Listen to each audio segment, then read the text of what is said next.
나는 막내인데 누가 동생인가? 네. 우리가 먼저 예수를 지금 믿으셨다면 영적으로 우리는 형님의 자리에 서게 되는 것을 지난 시간에 우리가 함께 나눴죠. 영적인 동생들이 혈육에는 없어도 우리 모두는 영적 동생을 다 지니고 계십니다. 동생들을 여러분 아버지 품에 안겨드릴 수 있는 그런 사명의 불이 좀 있었으면 좋겠어요. 근데 뭐 자기 자리도 못 지키는데 아마 우리 교인이 지금 등록된 교인만 온다면 여기 잘 빈자리 잘 안 보일걸요. 워낙 초신자들이 많다 보니까 예배가 잘 안 돼요. 참 그래서 저는 예배자가 왔으면 참 좋겠다. 예배 시간에 자기 자리를 좀 책임지고 앉을 수 있는 사람. 그 사람이 참 목말라요, 솔직히. 뭐 동생까지는 가지도 않고 자기 자리나 좀 지켰으면 좋겠으면 그럴까요?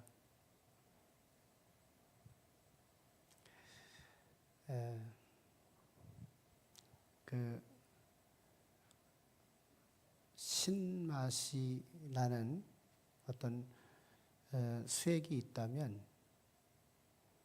그런 이것을 산기, 어떤 산성 이런 것을 표시되고요. 씁쓸한 맛이 나는 어떤 용액이 있다면 그래서 염기성이 있다 이렇게 표현을 합니다. 이게 신맛인지 아니면 쓴맛인지 이런 어떤 용액에 대해서 내가 한번 찍어 먹어볼까? 그래서 이 물을 식별하려고 한다면 굉장히 위험하대요. 때로는 죽을 수도 있다는 거예요. 그래서 실험하는 방식이 있는데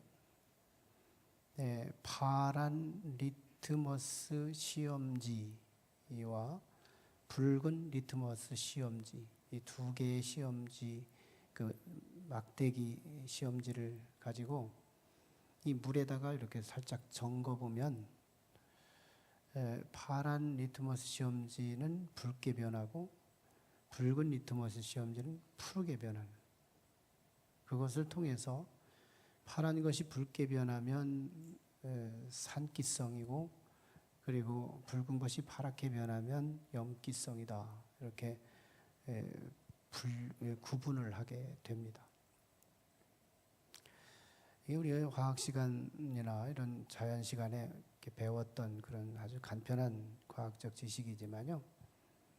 어떤 면에서는 하나님께서 우리 인생을 향해서도 테스트, 즉 실험을 하는 경우들이 꽤 많아요.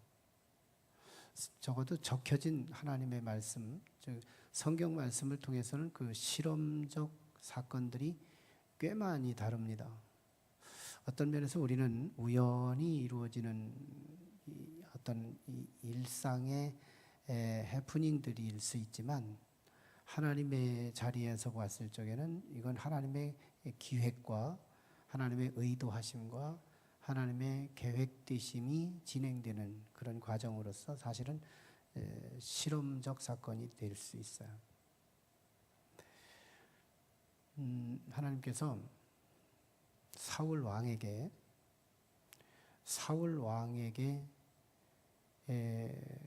다윗이라고 하는 유능한 인재를 붙여줍니다. 이게 그냥 우리는 우연한 만남, 사람이 의뢰에 있을 수 있는 그것이 있게 된 어떤 사건 이렇게 치부하기 쉽지만 우리가 하나님의 섭리의 자리에서 보면 또 지나간 자리에서만 봐도 이건 하나님의 의도하심이 맞잖아요. 하나님의 계획하심이 맞잖아요. 사울과 다윗의 만남이 이게 우연이에요? 적어도 성경이 기록하신 의도는 우연이 아니라고 말하는 거거든요. 하나님은 유능한 다윗을 붙여줍니다. 마치 리트머스 용지에 용액을 한번 접촉시켜 주는 거죠. 그랬더니 궁궐에서도 사울은 다윗을 없애고 싶어요. 창을 2번씩이나 던지잖아요. 두 번씩이나 두 차례씩 뭐 이렇게 던지잖아요.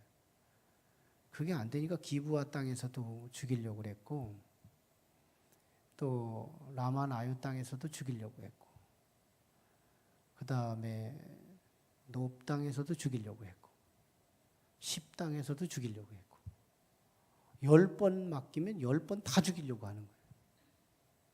뭘 말한 거예요? 사울은 악인이다. 이 얘기를 지금 사무엘 기자는 폭로하는 거예요. 하나님께서 역사의 현실에서 유능한 인재를 맡겨주면 더 큰 그릇들, 또 의인이었다면 나한테 이런 복이 있을 수 있단 말인가? 이게 감사한 일 아니겠어요? 나한테 저런 다윗 같은 사람을 나한테 줬다니 난 참 복 중의 복이다.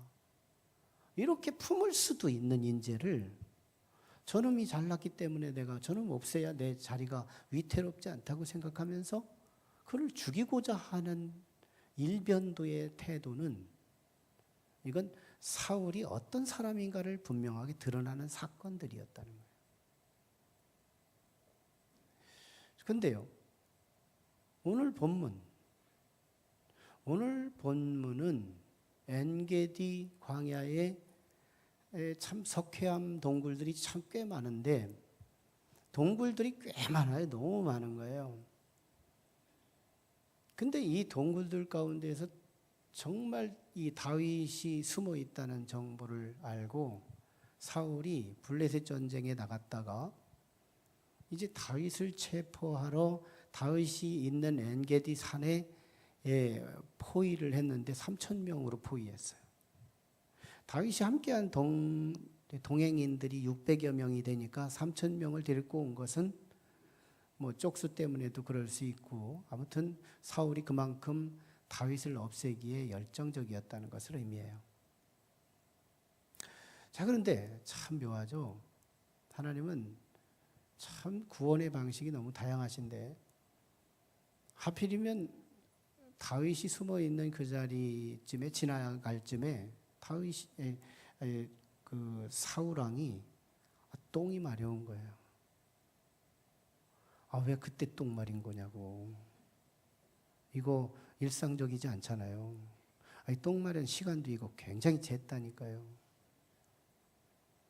왜 뒤마린 것이 그것이 다윗의 궁궐 지나갈 때, 다윗의 동굴을 지나갈 때 왜 거기서 뒤가 마렵냐고. 이거 그저 그냥 크로노스 아니라니까요. 우연히 지나가는 듯한데 하나님께서 가장 적절한 시간에 신진대사를 가장 촉진시켜서 배설하고 싶어지는 이 급한 마음. 사울왕이 자기 가까운 사람한테 야, 여기 뒤 볼 데 없냐? 바로 옆에 있으니까 여기로 들어가시죠. 여러분, 거기에 석회암 동굴이 너무 많은데 병사들 3,000명이 들어갔다 나왔다 하는데요, 거기서 안 잡힐 사람이 없는 거예요. 그런데 왕이 거기서 똥을 넣고 나온 이 동굴은 유명한 동굴이 된 거예요. 3,000명이 다 아는 거예요. 여기는 안 들어가도 돼. 왕이 직접 갔다 나왔고 왕의 똥 냄새가 가득해. 누가 들어가겠어요? 그 동굴에. 이거 정말 이스라엘 병사들에게는 더러워서 안 들어갔지만 하나님은 그렇게 해서 다윗을 구원시키는 거예요. 근데 사울이 그 속에 들어갔을 때 다윗의 사람들이 이게 참 놀라운 여론을 내놓기 시작하죠. 그래서 거기서 다윗은 사울을 안 죽여요. 뭘 말한 거예요? 이제는 뒤집어서 용액이 다윗의 용액을 사울의 니트모스 용지에 묻혀봤더니 그랬더니 다윗은 안 죽이는 거예요. 하나님이 기름 부어 세우신 사람을 내가 어쩌지 못하겠다. 이게 무슨 사건이에요? 그저 안 주겠다 이 말일까요? 다윗은 의인이다. 이 얘기를 하려고 하는 거잖아요. 예, 오늘 우리도 하나님께서 그때마다 테스트하거든요. 저거. 우리는 그 일들 하나하나 지나가면서 뭘 얘기해요? 나는 우연한 어떤 일을 처리했는데 하나님은 너는 역시 성도구나. 너는 역시 성도구나. 이걸 하나님께서 인지하시는 거예요. 그래서 우리가 한순간순간에 우리의 삶의 한 소절소절들이 내가 누군지를 드러내는 테스트 사건이 돼요.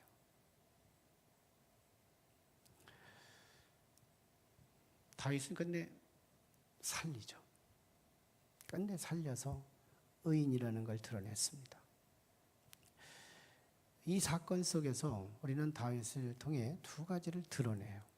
의인의 두 가지성. 다윗은 의인이 분명한데 의인 중에서도 두 가지를 증명되는 건데, 첫째는 다윗이 역시 하나님의 사람이구나 하는 걸 드러냈습니다.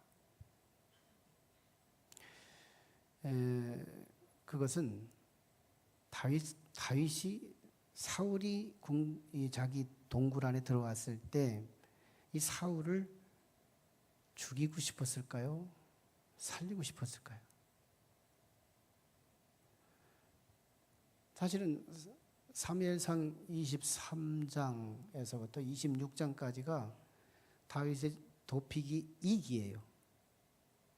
도피 3기까지 나가는데 도피 2기예요. 도피 1기와 도피 2기의 차이가 뭐냐면, 다윗을 밀고 다윗을 신고하는 사람이 도피 2기 때는 전 국민이 다 신고자들이에요. 도피 1기 때는 신고하는 사람이 없어가지고 사울 왕이 막 푸념까지 하잖아요. 백성들 앞에서. 어째서 다윗 편이냐 다. 그래가지고 높당의 제사장들을 막 85명 죽이고 그 어린아이로부터 어른들까지 다 진멸하는 사건, 효시 사건 하나를 통해서 이스라엘 백성들이 반은 두렵고 반은 다윗도 나쁜 놈이구나 하는 것을 공감한 거예요. 왜? 정치적인 이데올로기가 소문이 뻗진 거예요. 사울이 이런 소문을 뻗뜨린 거예요. 저는 다윗은 사울을 죽이고 왕이 되려고 한다. 이런 잘못된 거짓된 소문을 뻗뜨려 버린 거예요. 예, 그런 상황 속에서 다윗도 사울을 죽이고 싶었어요. 그런데 사울을 죽이고 싶지만 다윗은 하나님 때문에 다윗을 죽이지 않겠다는 결단을 내리는 거예요. 하나님 때문에 다윗을 죽이지 않겠다. 하나님의 뜻이 사울 왕을 하나님이 직접 기름 부었으니까, 하나님이 직접 기름 부은 사람을 내가 어떻게 한다면 그것은 하나님의 행위를 부정하는 것이 되고 도전하는 것이 된 거니, 나는 하나님이 하신 그 일에는 내가 개입하지 않겠다는 거예요. 이것을 한마디로 크게 말하면 하나님 때문에, 내 감정 때문에는, 내 뜻대로는 없애서 이 고난, 모진 고난, 얼마나 고난이 심화됐어요. 간첩 신고하듯이 전 국민들이 다윗을 보기만 하면 신고하는 이 문화 속에서 여기저기 도피하고 있는, 그리고 또 얼마만큼 도망을 다녀야 될지도 예측 불허한 이 불안한 미래의 전국이 열려진 이 상황 속에서 사울을 오늘 죽인다면 오늘부터 내가 두 다리 뻗고 잘 수 있는 이 여망이 보이는 이 시점에서 다윗이 죽이고 싶지 않다면, 다윗이 사울을 죽이고 싶지 진짜 안 했다면 이 다윗을 오해한 거예요. 어쩌면 다윗은 생각이 바르지 못한 사람이라는 것을 의미해요. 바보라는 것을 의미해요. 다윗은 똑똑한 사람이거든요. 이성도 총명한 사람이거든요. 아예 다윗이 베들레헴 골짜기에서 기름 부으러 받으러 왔을 때 얼굴이 붉었고 그에겐 총명하게 보였다고 말했거든요. 정상인이거든요. 그런데 다윗은 그런 정상인이 사울을 죽여 없애야 자기가 고난이 끝난다는 이 생각적 정도 못하겠어요? 성경이 진술을 해야 그게 진술인가요? 너무너무 자명해서 그것을 침묵해버리고 만 그것까지 우리가 한번 들여다볼 필요 있잖아요. 자기가 장애물이 되는 거예요. 내가 사울을 없애야 되겠는데 이게 내가 없애고 싶은 마음이 내 속에 있다는 얘기예요. 그런데 설상가상으로 다윗의 사람들도 여론의 이구동성으로 야, 죽여야 합니다. 죽여야 합니다. 죽여야 합니다. 이러고서 막 몰아세우는데, 다윗 혼자 이 쪽수가 모죽한 이 다윗은 이 자체도 압박인 거예요. 더욱이 다윗의 사람들이요, 자기들의 상식 가지고 이렇게 권면을 했다면 그것도 그냥 물리치기가 쉬운데, 다윗의 사람들이 하나님의 말씀을 가지고 등단하면서 이 말씀을 적용하면서 하나님께서 원수를 당신의 목전에 세웠으니 이때가 바로 지금이 아닙니까? 지금 이 사울을 죽여야 하나님의 뜻이 이루어지는 거 아닙니까? 이러고서 지금 들이대고 있으니요. 다윗이 얼마나 힘들었겠냐고요. 그런데도 다윗은 옷자락 하나만 살짝 베고 말아요. 그리고 나서 5절에서 옷자락 베인 것조차도 미안해 하잖아요. 마음이 찔려 하잖아요. 옷자락 하나 베인 것이 뭐가 잘못됐어요? 마음에 찔려지는 거예요. 이것은 다윗이 죄를 졌기 때문에 마음이 찔렸다기보다는 다윗은 그만큼 하나님에 대해서, 자신의 지도자에 대해서 그만큼 민감하고 그만큼 깨끗하다는 것을 의미해요.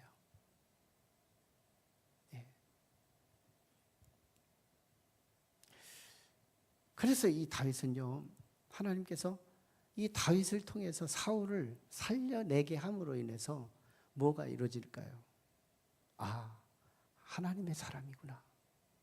다윗은 하나님의 사람이구나. 여러분, 하나님께서 하나님의 사람들에게는 가끔씩 뭘 붙여주는지 아세요? 리트머스 시험지에 어떤 용액을 붙여주는지 아세요? 죄인들을 붙여줘요. 의인들에게 죄인을 붙여줍니다. 그러면 내가 의인이라면 죄인을 보고 얼레껄러리하고 그를 죄를 폭로하고 그를 압박하고 그를 죽이고 그를 욕하고 그를 공격하고 이런 역할을 하면 내가 의인이 아니라는 것을 의미해요. 의인은 나보다 나쁜 사람을 내게 붙여줬을 때 그를 올레꼴러리 하지 않고 그를 품고 기도하고 그를 품고 불쌍히 여기고 그를 하나님께로 인도하려고 하는 일로 반응하는 거예요. 그러므로 의인이 드러나는 거예요. 하나님은 역사의 무대 속에서 하나님의 사람들을 그렇게 증명하기를 원하세요. 하나님은 사랑하는 독자 예수 그리스도를 이 땅에 보내주셔서 이스라엘 백성들에게 한 게 얼마나 선 족적마다 구원이었잖아요. 죄를 진 게 뭐가 있어요? 예수님은 너무너무 의로운 분이셨거든요. 그런데 예수님에게 하나님이 뭘 만나게 해요? 예수님에게 죄인들을 만나게 해요. 바리새인들을 접촉시켜요. 사두개인들을 접촉시켜요. 장로들을 접촉시켜요. 그때마다 우리 주님은 어떻게 해요? 그들을 끌어안고 기도하는 거예요. 장차는 그를 위해 십자가에 죽어주세요. 그리고 부활하셔서 그분들에게 복음을 증거하며 하나님 사마리아와 땅끝까지 내 이름을 증언하라고 말씀하고 있는 거예요. 의인들을 보세요. 모세도 지면에 온유함이 지면에 가득했다고 말하면서 모세에게 성난 군중들을 얼마나 많이 접촉시켜줘요. 그때마다 모세가 그들을 끌어안고 기도하죠. 끌어안고 기도하죠. 그래서 그가 온유함이 증명된 거거든요. 모세가 그냥 온유한 백성들 사이에서 온유한 것이 드러난 게 아니라 성난 군중들, 가는 족족마다 물이 없어서 불평, 먹을 것이 없어서 불만, 먹을 고기가 없어서 불만했던 그 성난 군중들을 어떻게 포용했느냐를 통해서 그 반응을 통하여 지면에 승한 자 온유함이 말이죠. 모세의 온유함이 성난 군중들을 붙여주면서 증명된 거거든요. 오늘 우리가 하나님의 사람이 되기를 원합니다. 성도가 되기를 원해요. 성도의 입증이 어디서 나타나요? 나쁜 사람 붙여줘 보면 알아요. 좋은 사람 붙여줘 봐서는 이분이 성도인지, 이분이 악인인지, 이분이 정말 불신자인지, 이분이 성도인지 의인인지가 분별이 안 가는 거예요. 성도끼리 붙여놔봐요. 죄짓나. 성도끼리 붙여놔보라고요. 특별히 못난 사람이 아니라면. 성도끼리는 샬롬이에요. 평안해요. 에너지가 별로 소진되지 않는 거예요. 성도끼리 붙여놓으면. 그래서 성도들은 성도하고 지내기를 좋아하는 거예요. 왜? 에너지가 낭비되지 않으니까. 그런데 왜 성도들이 불신자에게 안 가는 줄 아세요? 에너지가 너무 많이 낭비되니까. 너무 힘들으니까. 말이 안 통해요. 삶의 리듬이 반응이 안 나타나요. 그러니까 이 쓸데없는 에너지 같아서 이걸 안 쓰는 거거든요. 하나님이 붙여주면 가야 되는데 하나님이 가라고 해도 안 가는 거예요. 불순종하면서까지라도 우리의 에너지를 과히 다른 데다 쓰지 않겠다는 거예요. 아니에요. 우리 불편해도 하나님이 붙여주는 사람 순종하며 가서 접촉하고 때로는 내 시간도 내 물질도 내 모든 것을 희생하면서 그를 혹시 네가 내 동생 아니냐? 속으로 말이죠. 겉으로 뭐 내 동생이라고 했다면 또 기싸대게 맞아요. 예. 아무튼 끝까지 그를 인도해서 하나님의 사랑으로 이끌어갈 수 있는 나쁜 사람 붙여보면 금세 내가 어떤 사람인지 증명되는 거예요. 어떤 교회 목사님이 자기 사모님을 보니까 한 30여 년 살아보니까 불평도 없고 불만도 없고 너무 전사 같은 거예요. 그래서 한 번은 마음 먹고 사모님에게 목사님이 물어요. 여보, 당신은 이렇게 살아가면서 미운 사람이 하나도 없어?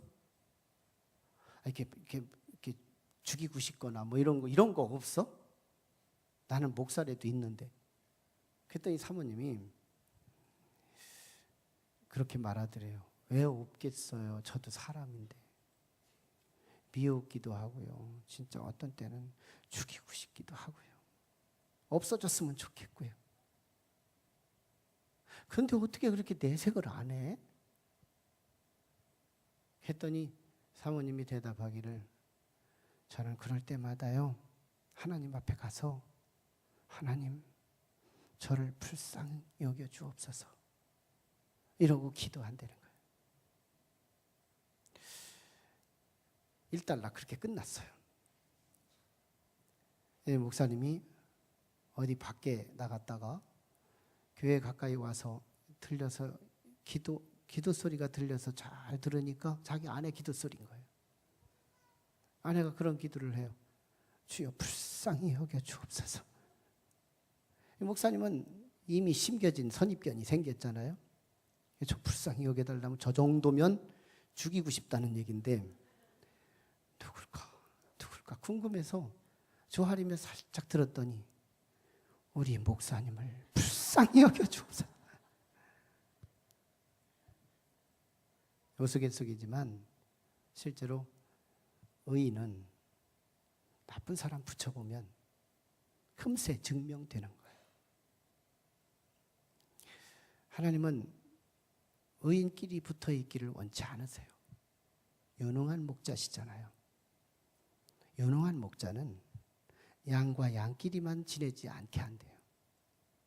양과 양 사이에 개를 보내든지 양과 양 사이에 염소를 같이 키우는 것이 유능한 목자래요. 그래서 하나님은 우리에게 가끔씩은 염소 같은 사람들, 불신자 같은 사람들을 자꾸 만나게 밀어넣는 거예요. 근데 말귀를 못 알아들어. 우리끼리만 지내려고 하는 거예요. 말귀를 못 알아들어요. 하나님의 사람은 불신자를 가까이 한다는 거예요. 그에게 오염되려고가 아니라 그를 바른 길로 인도하기 위해서 우리가 그들을 향하여 가더라는 거예요. 다윗은 여기서 한 가지를 배워요. 사실은 내 뜻은 죽이고 싶었지만 하나님의 뜻 때문에 하나님이 세웠기 때문에 내가 사울을 죽이지 않았더니 나중에 뭐가 돼요? 영광스러운 신정 왕국의 초대 왕이 되잖아요. 여기서 배운 게 뭐예요? 내 뜻보다 하나님의 뜻 속에 내가 진짜 원하는 것은 내 뜻 안에 있기보다는 하나님의 뜻 속에 들어있구나를 배우는 거예요. 하나님의 뜻, 그 속에 내가 정말로 원하는 것이 들어있다는 거예요. 배부르지 않겠어요? 시편을 쭉 읽어보세요. 다윗은 그 하나님의 뜻에 목마른 자로 살아가요. 하나님의 뜻. 우리도요, 하나님의 뜻에 대한 메리트가 얼마나 없는지 몰라요. 하나님의 뜻이 건불 같아요. 하나님의 뜻이 쓰레기 같아요. 하나님의 뜻 속에 내가 진짜 원하는 거, 내가 정말 대박 터질 만한 그 내 운명이 그 속에 들어있다는 사실을 간과하니까 하나님의 뜻에 대해서 목마르지도 않고 배고프지도 않고 필요하지도 않는 거예요. 하나님의 뜻을, 내 뜻을 거꾸로뜨림을 당하게 하고 하나님의 뜻 때문에 내가 그 뜻을 실천하고 나갔더니 왕 되는 길이었더라는 것이죠.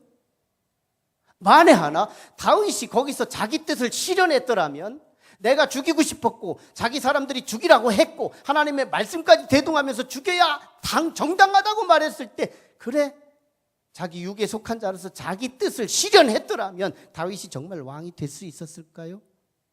불만 세력이 이미 시작됐을 것이고, 또 이미 왕이 됐다고 하더라도 누군가가 또 구테타를 일으킬 것이고, 다윗은 구테타로 왕이 됐다고 오명이 일어날 것이고, 다윗은 성공할 수가 없었을 거예요.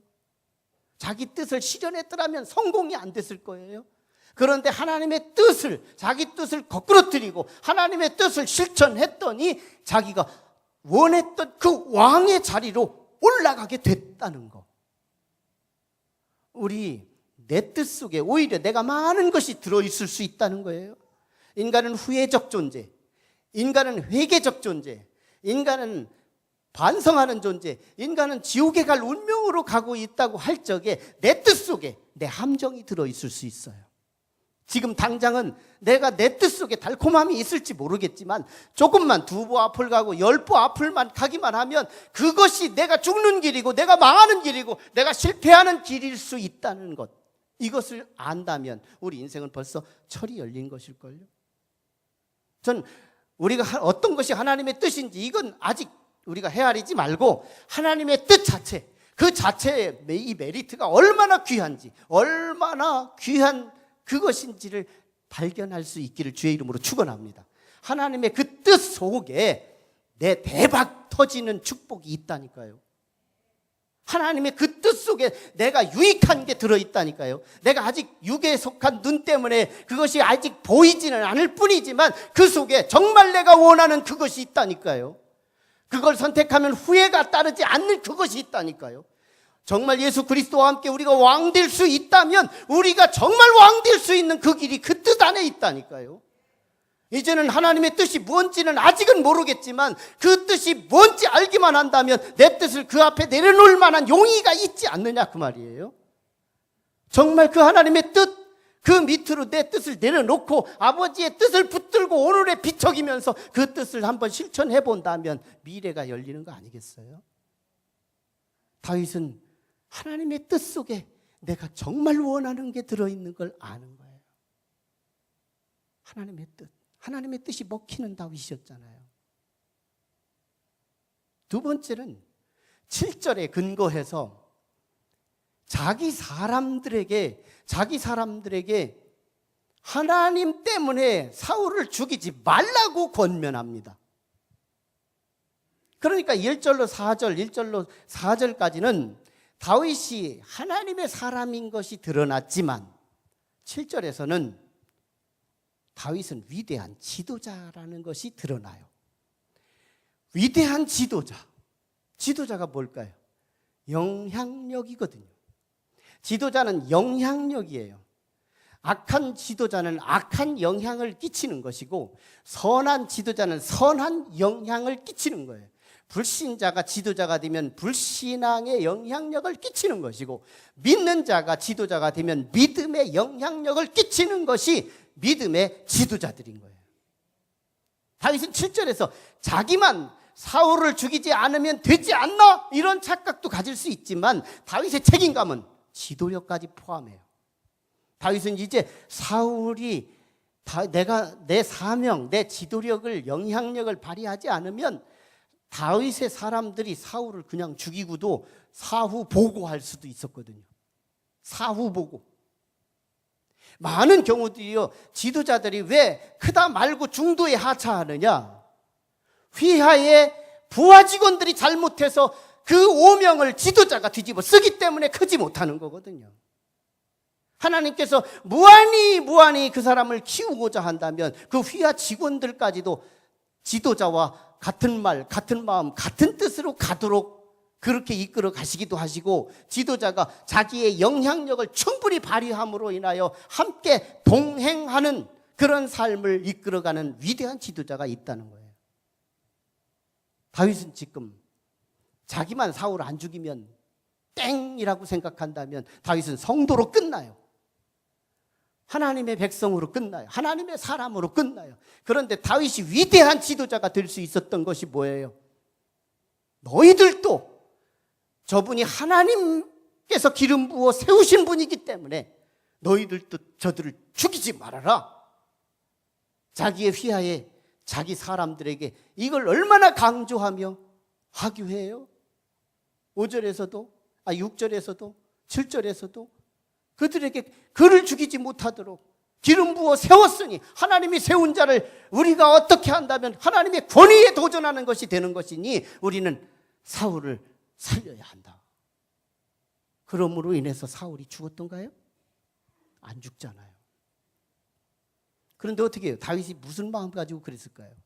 정말 하나님이 기름 부어 세운 사람이 정말 하나님 나라의 방해물이 된다면 하나님께서 장차 하나님이 직접 사울을 치우실 거야. 내 손 가지고는 안 해야 돼. 이게 다윗의 의로운 고집이었던 거예요. 근데 보세요.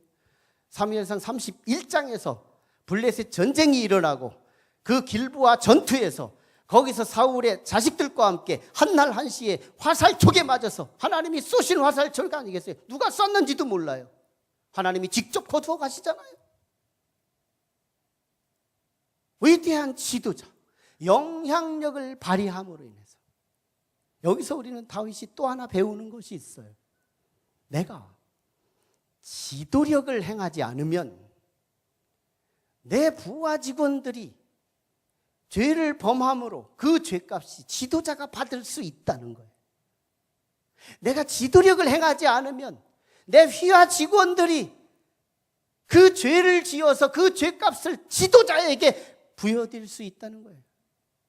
내 아랫사람들이 죄 짓는 것이 지도자에게 상관없어지는 게 아니고 모든 죄값이 지도자의 머리로 쌓이는 거예요. 이걸 배우는 거예요. 그래서 다윗이요 시편을 얼마나 많이 저술을 해요. 거기서 다윗이 할렐루야 시를 읊잖아요. 할렐루야 시 얼마나 수편이 있어요. 그런데 이 할렐루야라는 것이 뭐예요? 나는 내가 찬양하는 그 하나님을 너희들도 찬양하라. 지도력이 행사되고 있는 거잖아요. 다윗은 언제나 내가 지도력을 행사하지 않으면 내 휘하 병사들이 죄를 지음으로 인해 내게 손해가 끼칠 걸 아는 거예요. 그래서 그 영향력을 부단히 행사하잖아요. 다윗은 영향력.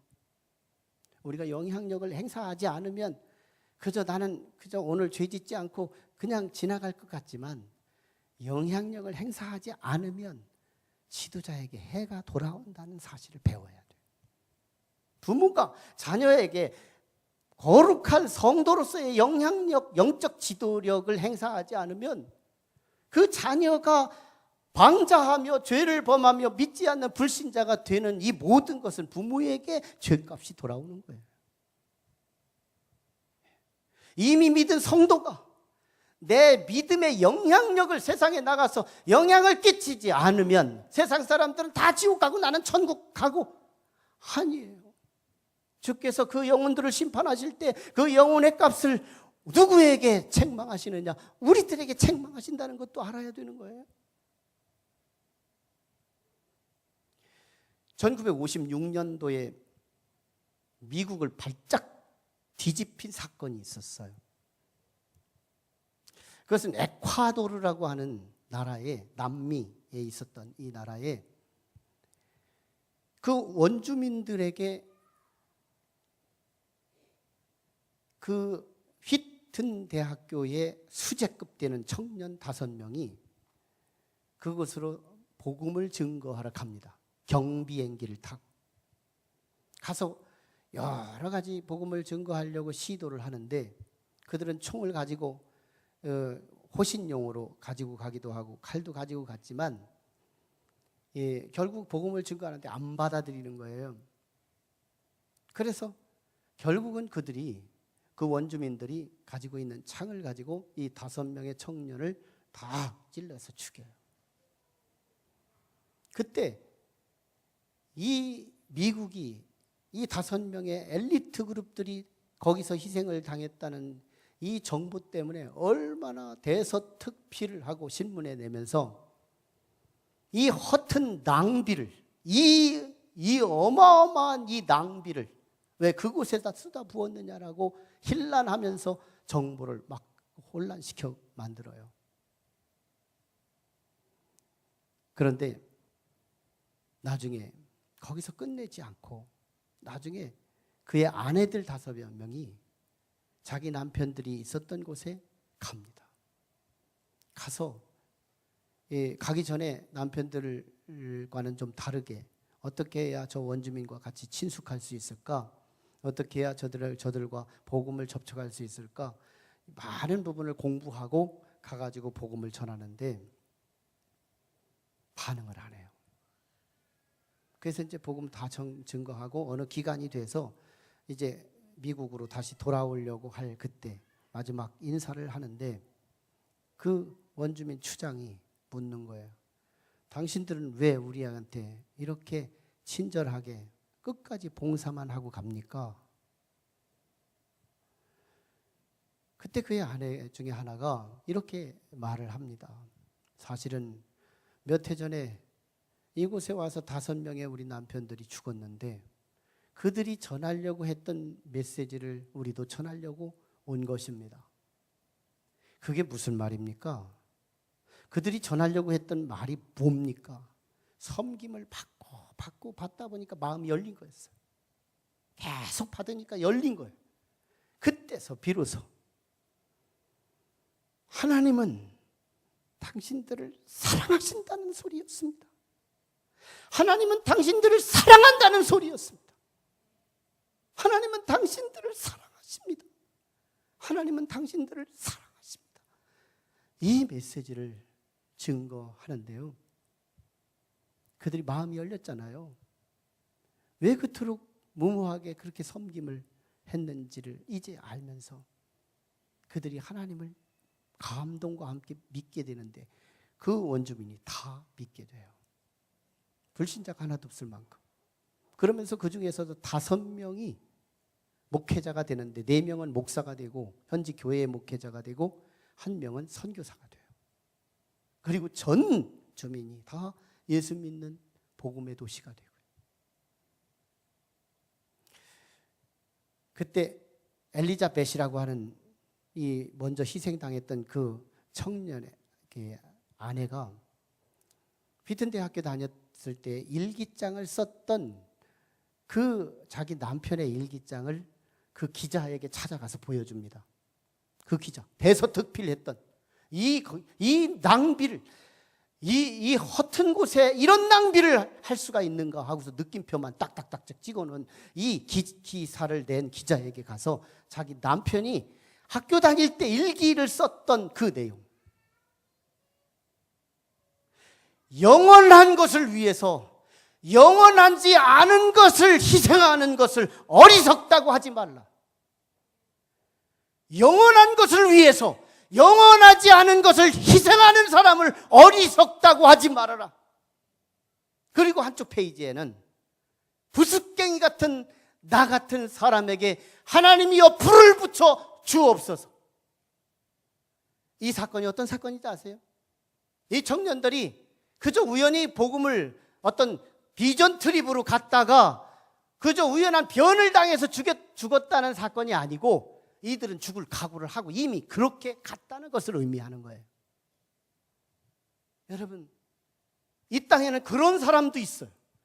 다윗을 방불할 만한 그런 사람도 있어요. 오늘 우리가 하나님을 믿고 하나님의 자녀가 돼서 어마어마한 지옥불에 던져질 우리 운명을 바꿔주신 그 하나님의 은혜 하나만 묵상해도 우리 가만히 있는 것이 죄책감 들지 않겠어요?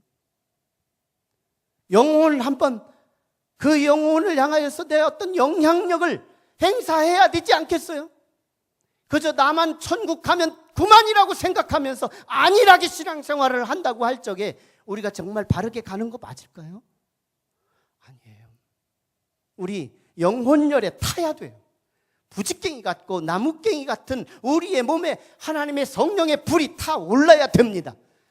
그리고 우리의 영향력, 우리 속에 믿음이 조금이라도 있거든, 한 숟갈 믿음, 두 숟갈 믿음, 100숟갈 믿음이 있거든, 그 믿음의 영향력을 믿지 않는 자에게 어떤 모습이든지 심고 오셔야 합니다. 그러셔야 돼요. 네, 나만 잘하면 된다는 시대는 지난 거예요. 옛날에는 깨닫지 못했으니까 지도자들은 나만 잘해서는 아니 되더라고요. 내 옆에 사람이 잘해야 나도 잘 되는 것임을 알아야 돼요. 이게 거룩한 성도의 사회성인 거예요. 오늘 우리가 두 가지를 배워요. 내 뜻대로 말고 아버지 뜻을 선택하는 순간 나는 하나님의 사람이라는 게 드러나요. 한 주간 그걸 증명하고 오셨으면 좋겠어요. 나는 하나님의 사람이다. 하나님의 사람이 하나님의 뜻을 붙들죠. 동시에 모든 그리스도인들은 형으로서 동생에 영향력을 끼치는 사명이 있어요. 동생을 두고 영향을 안 끼치는 형이라면 그 형은 비판받아 마땅하죠. 탕자의 가정의 큰 형이 비판받아 마땅했던 것처럼 오늘 우리가 그 길을 다시 걸으면 안 되는 거죠. 내게 주어진 이 길, 형으로서 우리는 믿지 않는 자에게 영향을 미치고 오는 거예요. 그때 우리는 두 가지가 돼요. 하나님의 사람이 되고 하나님께서 장차 우리에게 세워질 왕의 면류관을 우리에게도 씌워주셔서 위대한 지도자로 우리도 하나님께서 인정해 주실 것을 기대합니다. 기도해요. 이 시간에 같이 기도해요. 우리 하나님 앞에, 하나님 시간에 우리에게 말씀을 주시지만 우리가 너무 간과할 때가 많아요. 그저 의례의 어떤 종교적인 우리의 어떤 형식과 그 어떤 틀 안에서만 우리가 반복될 때가 많아요. 하나님 우리가 의인인가요? 하나님 우리가 진짜 성도인가요? 그러기 위해서 우리 하나님은 우리에게 믿지 않는 자를 붙여주십니다. 우리에게 나쁜 사람들을 붙여주십니다. 우리에게 하나님 없는 사람들을 붙여주십니다. 그때 그들에게 우리에게 주어진 리트머스 종이는, 우리 인생의 리트머스 종이 인생은 색을 통하여 의인으로 색을 바꾸게 도와주시옵소서. 의인됨이 증명되게 하여 주시옵소서. 의인으로 하나님의 백성으로 증명되게 하여 주시옵소서. 그리고 위대한 지도자로, 하나님 다윗처럼 위대하지는 않더라도 위대한 아버지로, 위대한 어머니로 우리의 자리에 우뚝 설 수 있도록 하나님 복을 내려 주시옵소서. 하나님 앞에 부르짖고 같이 기도합니다. 걸어가시고 자비하신 아버지 하나님, 은혜를 감사합니다. 오늘 말씀을 통해서 우리에게 주신 말씀을 우리가 마음에 담고 나가기를 원합니다. 하나님 도와주시옵소서. 새 능력을 주시옵소서. 그래서 우리 아버지 하나님께서 나를 테스트하시고 나를 시험하실 때, 아버지 하나님, 나는 진정으로 의인 되기 원하고 나는 하나님의 사람이 되기 원하고 하나님의 백성이 되기를 원합니다. 하나님 도와주세요. 그리고 또한 아버지, 나의 좋은 영향력을 행사하지 않으면 그만이라고 생각하지 않게 하여 주시고, 이제 내가 행사하지 않으면 내 위하에 아버지, 내 주변에 나의 어린 영혼들이, 내 동생들이 죄를 범한 그 모든 것이 지도자인 내 머리 위에 쏟아질 것을 알고 우리가 책임감 있게 사명감 있게 부담을 가지고 아버지 하나님이여 동생들을 찾아 헤매며 아버지 그들을 찾는 과정 속에서 어떤 이는 죽기도 하고 어떤 이는 아프기도 하고 어떤 이는 핥히기도 하고 어떤 이는 상체기를 입으면서 아버지 하나님이 인정하시는 영적 지도자로 세워주시기를 간절히 원하고 기도합니다. 하나님 도와주세요. 이제 우리가 안일한 기복신앙을 버리게 하시고 하나님의 뜻이 무언지를 붙들고 아버지 신음하며 아버지 하나님 앞에 바르게 쓰임받을 수 있는 존귀한 주의 백성들이 되도록 하나님 인도해 주시기를 원합니다. 거친 세상에 나갈 때 우리 아버지께서 참으로 믿음을 드러내고 의인으로 하나님의 사람으로 다시 돌아올 수 있게 도와주시고 아버지 하나님의 지도자로 아버지 영향력 있는 파송자로 아버지 돌아갈 수 있도록 역사해 주옵소서. 지금은 하나님의 은혜와 사랑과 감동, 감화, 역사 충만하심이 이 아침에 주 앞에 나와 하나님의 음성, 왕의 수업으로서 다윗이 악한 사람 사울을 다윗에게 붙여주었던 엔게디 동굴에서 하나님이 기름 부어 세운 자를 내 손으로 어쩔 수 없었기에 그는 작은 옷자락만 베고 말았습니다. 그로 인해서 다윗은 하나님의 사람이 입증되었고 또한 더불어서 휘하의 백성들, 자기의 사람들을 가만두지 않고 절대로 하나님이 기름 부은 자를 너희들의 손으로 치지 못하도록 금기하면서 거룩한 지도력을 행사한 이 다윗, 하나님 두 가지를 배웠나이다. 오늘 우리들도 세상에 나가서 아버지 하나님 다윗이 배웠던 이 두 가지 목표를 내가 몸소 거친 세상에서 얼만큼 많이 했느냐, 얼만큼 작게 했느냐보다 얼만큼 시도했느냐, 얼만큼 하나님의 백성으로 살다 왔는가, 얼만큼 지도력을 행사하다 왔는가, 이 부분을 목표로 부담을 가지고 세상을 향하여 나아가는 거룩한 주의 백성들의 머리 위에 지금으로부터 영원토록 함께 하시기를 간절히 축원하옵나이다. 아멘.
예